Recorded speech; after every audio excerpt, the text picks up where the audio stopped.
Alright, back on the Powerstroke 6.0 with the service and the pressure regulator. Definitely looks like it's leaking, right? Whether it is or it's not, I'm going to go ahead and do it. I don't have time to really test it out. It might even be coming from the seal from the fuel filter housing. I could just replace the fuel filter housing and then see what happens, but I'm already here. It's not that much. I'm going to get it done. It looks like it's coming from there. I don't have a lot of time, so I'm going to go ahead and get it done. So let me show you how to get it done.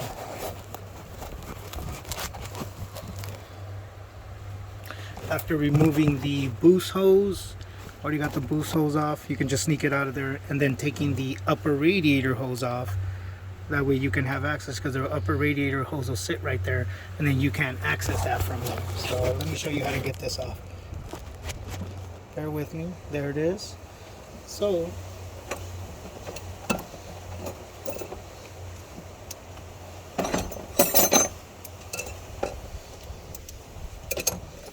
first things first, you got to get this fuel return line off. That's a 21 millimeter 13/16. This is a 7/8.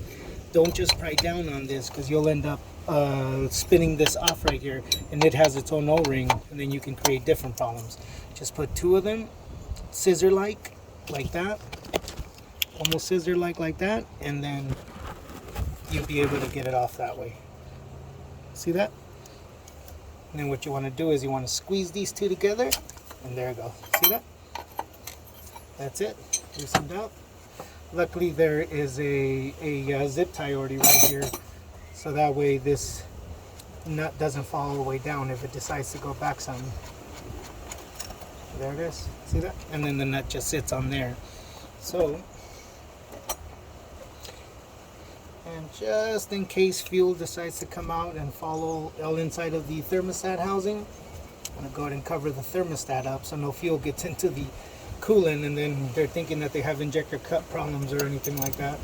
And then these are T25.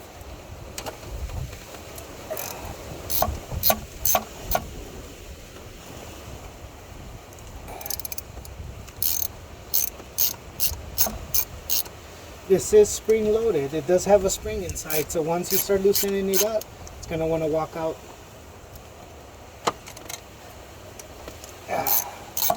There it goes. Already have a drip can down there to catch the fuel that's going to come off of here. So remember, T25, Torx 25.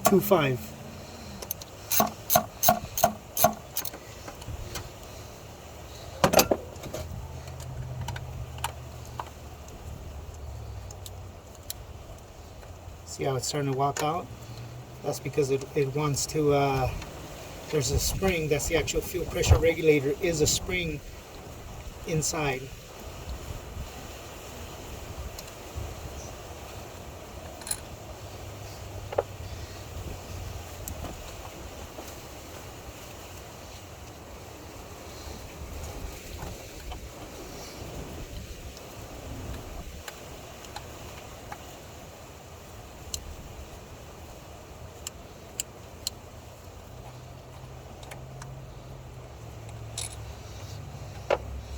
Right, so now we have two bolts off, almost there.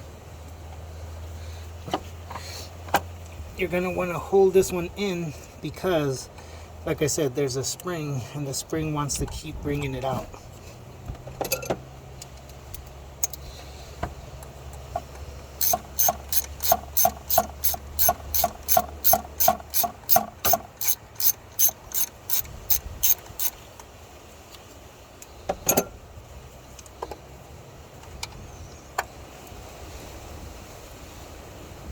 See how I'm holding it with one hand and taking the bolts off with the other? You have to, because like I said, this thing wants to walk out.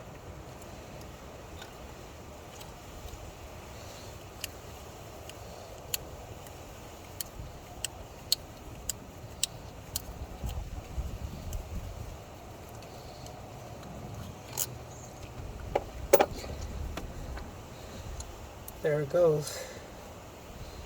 Oh yeah, look at that O-ring. There's no more O-ring. I mean, look at it.